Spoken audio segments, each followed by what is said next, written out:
Hi, my name is Sarah Fancelis from the Columbus Public Library, and today I'm going to be showing you how to make DIY spooky Shrinky Dinks. Shrinky Dinks are a special type of shrink plastic that can be purchased at most craft stores or online. They can be used to create all kinds of fun projects such as jewelry, stamps, magnets, key rings, artwork for framing or hanging, gifts, bookmarks, or game or learning pieces, and so many other things. To get started, you'll need your Shrinky Dink shrink plastic, Sharpie markers or any alcohol-based permanent markers or pens, scissors or an X-Acto knife, a hole punch, and parchment paper and a baking pan, and an oven or toaster oven. You can also use colored pencils or acrylic paint to color your designs. If you would like to seal your designs after they are completed, you can purchase resin or something like the Mod Podge Dimensional Magic Glue. They'll give your work a more finished look.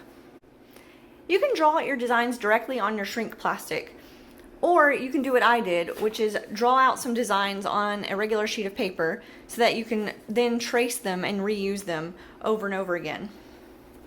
You can also print out designs from online, or use coloring book pages or things like that to trace a design onto your Shrinky Dink paper.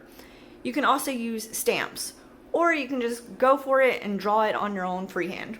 Remember that your designs are going to shrink to 1/3 of their original size. So unless you want something really, really tiny, you want to draw it pretty big. Now, I did make my drawings somewhat small, but that's because for some of these I'm going to be making earrings and I want them to be pretty small. I'm doing Halloween themed designs today because I'm just obsessed with Halloween and fall time, but you can obviously draw any kind of designs you want. I have both the clear Shrinky Dink plastic and the frosted white variety.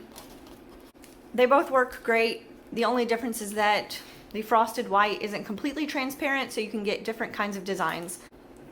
Alright, now I'm going to get started with tracing the designs that I've created and coloring them in.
One tip I will give you is that if you want to do any kind of shading or detailed work with colored pencils, I highly recommend you get the frosted white version of the Shrinky Dink paper. It has a matte side, which makes it much, much easier to draw on with colored pencil. I really couldn't get any colored pencil to transfer onto the clear Shrinky Dink plastic, so I would say that this one, the clear one, is definitely better for markers. The frosted white is better for colored pencil work. One thing that I've learned is that the more edges you have in your work, especially sharp edges, for the outside lines, the more difficult it's going to be for you to cut.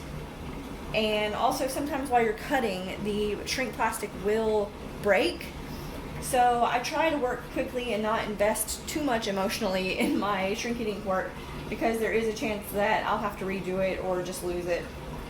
That's just the way it is. One way to avoid the issue with lots of sharp edges would be the silhouette of the witch I did here. It would be extremely difficult for me to get all those edges of just her outline of her body. So instead, I'm just going to cut her out in a complete circle. Alright, so now I'm going to go ahead and get started with my cutting. I'm also going to make sure that anything I want to punch a hole in, especially if I'm going to be punching a hole at the top, that I cut enough space around that to leave room for the hole punch.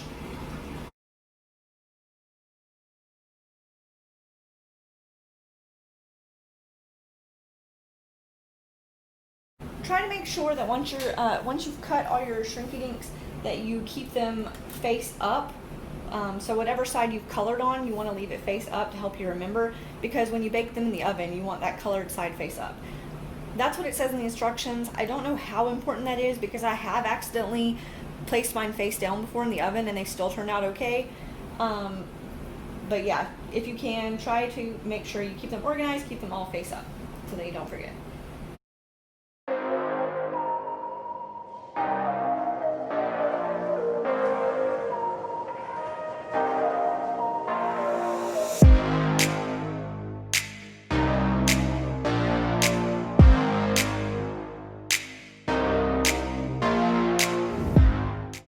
Another tip that I'll mention is that whenever you're cutting your designs out of the clear transparent sheets that you've done with permanent marker, make sure you aren't, or try to avoid, touching the artwork as much as possible, because the oils, the natural oils on your hands will smear and smudge your work, and it can ruin it.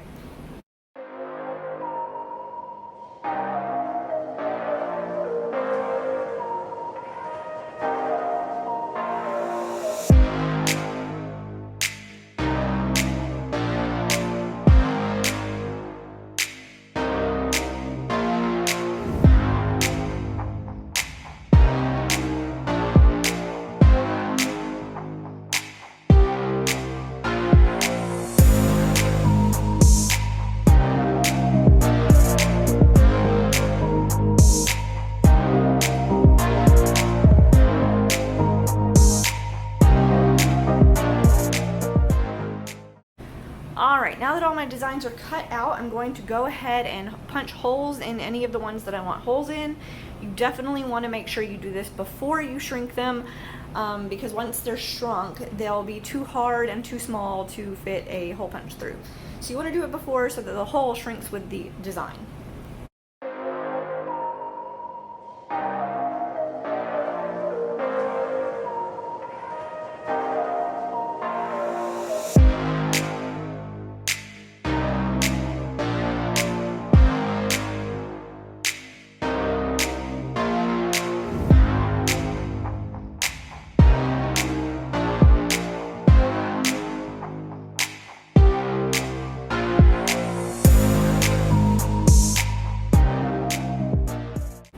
So while I was doing this, I was preheating my oven to 325 degrees.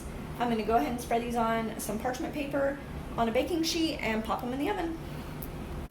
I'm also going to make sure that I collect all of these scraps from my shrink plastic into my plastic bags so that I can hopefully find a use for them later.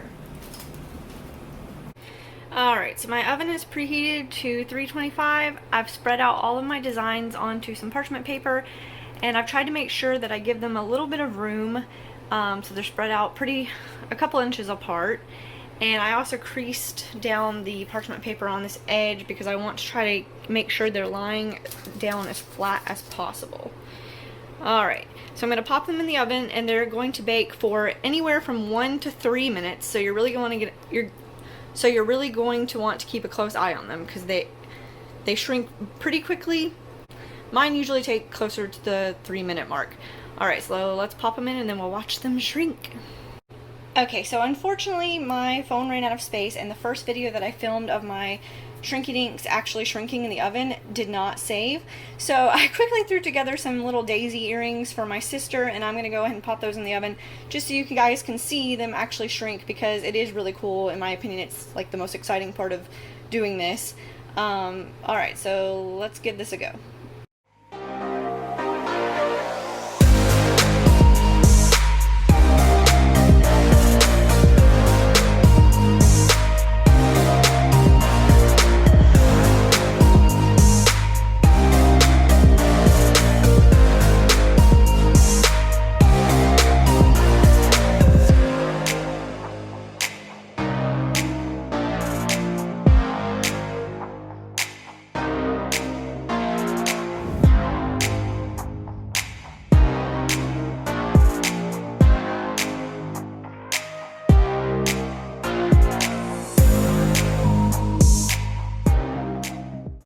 So for this one here, I did try to do two of the same design, but one that could be placed on top of the other. If you guys do decide to do something like this to make a more dimensional piece of art, you can fuse them together permanently by placing them on top of each other, making sure they're aligned, and then popping them back in the oven at 450 degrees for 15 to 30 minutes. So now all of my Shrinky Dinks are cooled off, so I can take them and turn them into jewelry or maybe some key rings or magnets. Again, there are all kinds of things that you can do with them. I absolutely love the way they turned out. I think they're so adorable. I can't wait to make some earrings out of them. So I hope you guys enjoyed this video and that you are inspired to make your own Shrinky Dinks. It really is such a fun thing to do, especially if you have kids. You know, you can let them do the coloring and you just do the cutting and the putting them in the oven, and it's so fun for them to watch it when they shrink up. But it's also so much fun for adults. Thank you so much for watching, and I hope you've enjoyed this video. If so, please click the like button down below and subscribe to the Chattahoochee Valley Library's YouTube channel for lots more programs and updates. Thank you so much. Have a great day and happy Halloween!